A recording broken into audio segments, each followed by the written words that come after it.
Hi everyone, welcome to Miss Adams Teaches Poetry. In this video, we're going to be taking a look at William Blake's phenomenal poem, A Poison Tree. I'm going to take you through the usual 5 key quotes, but you'll notice that I have snuck rather a lot of this poem, if not all of it in, but it's worth a decent line by line. I'll take you through language and structure. If you want more details on form and context, there is another video in the playlist for you to look at. For now, get your flashcards and let's get started.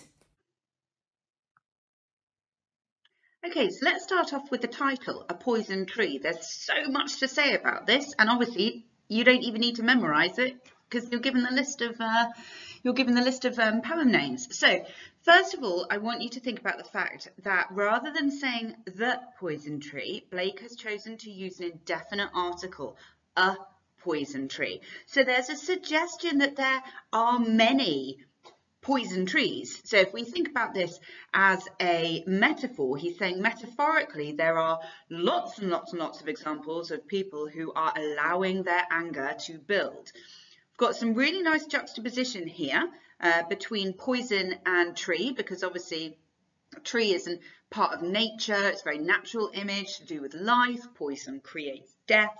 I wouldn't go as far as to say it's an oxymoron. I would just note the juxtaposition of it, of the poison tree.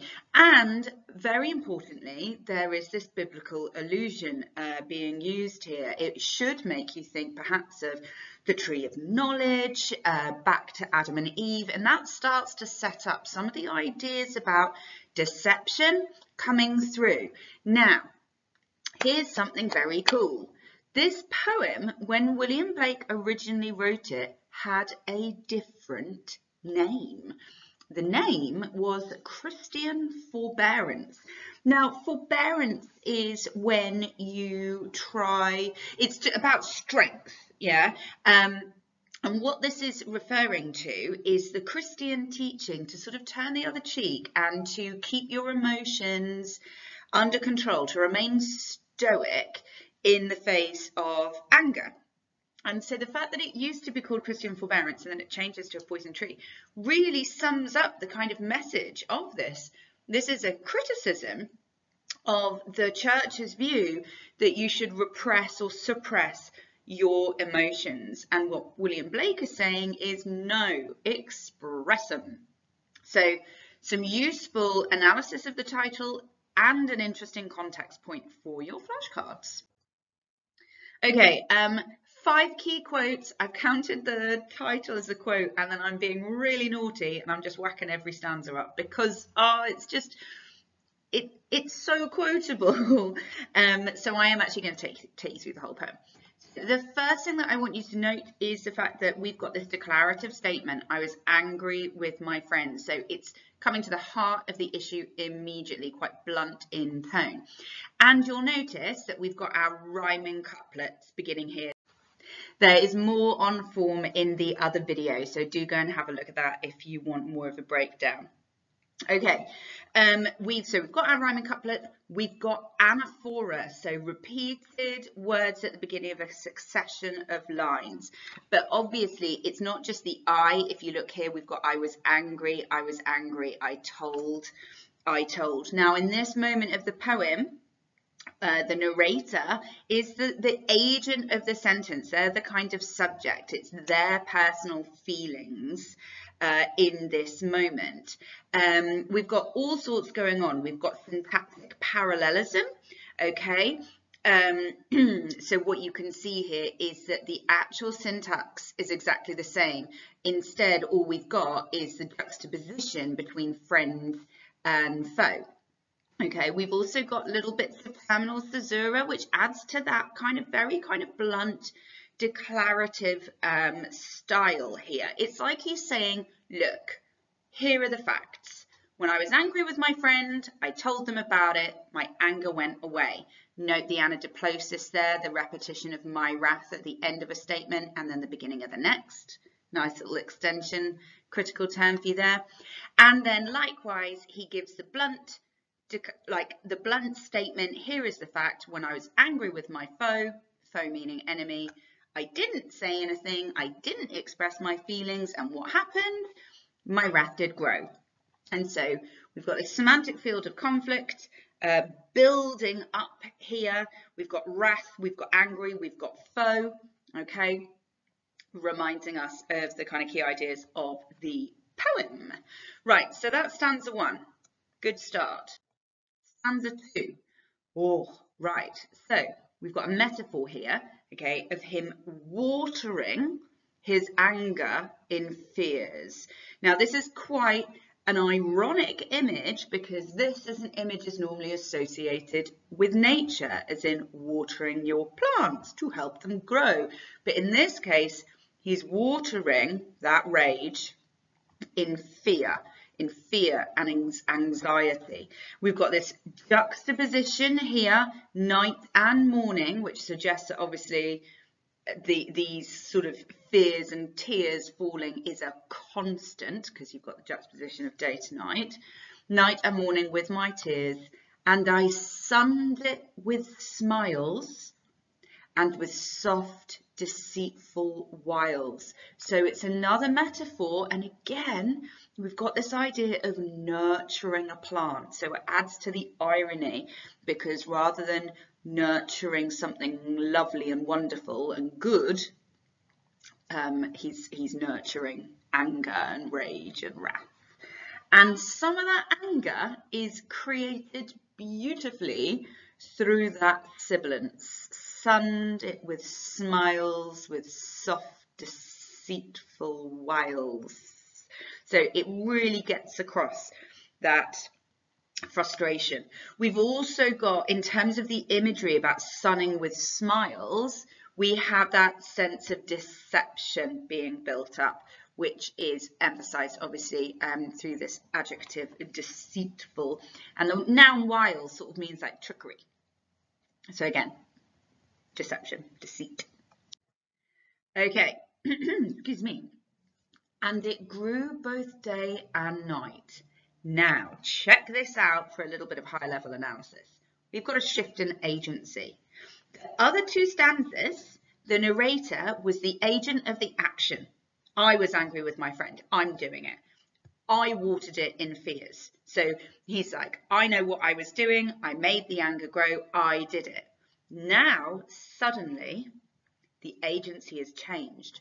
And now it grew both day and night, i.e. the tree, the anger. So it's basically saying that the anger has taken over. Now it's powering itself. Okay, so the narrator is not in charge anymore of his emotions. He can't control his anger.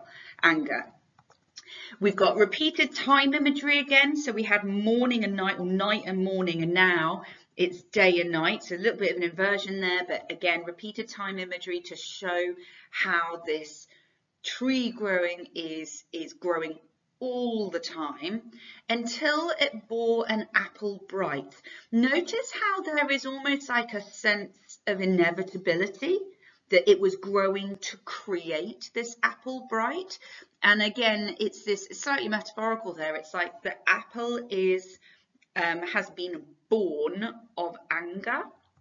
You'll probably notice some biblical allusion again here, links into the whole concept of the tree, because of course, if you go back to the original sin, we've got the idea of Eve eating the apples. So a real kind of sense of sin being developed, but more than that, perhaps it's about deceit, because of course, the naughty old snake in the Garden of Eden, it was part of the trickery, it was the Satan's temptation. So it all ties in with this idea of things being deceitful. So till it bore an apple bright, and my foe did see it shine. Notice those adjectives, bright and,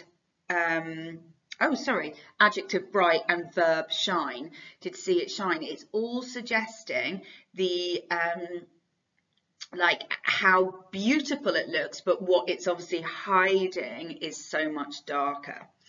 And my foe did see it shine, and he knew that it was mine. So we've got anaphora now. That anaphora actually goes on to the next line of the stanza, which I will reference. But again, there's a sense of inevitability of the foe, the enemy's actions.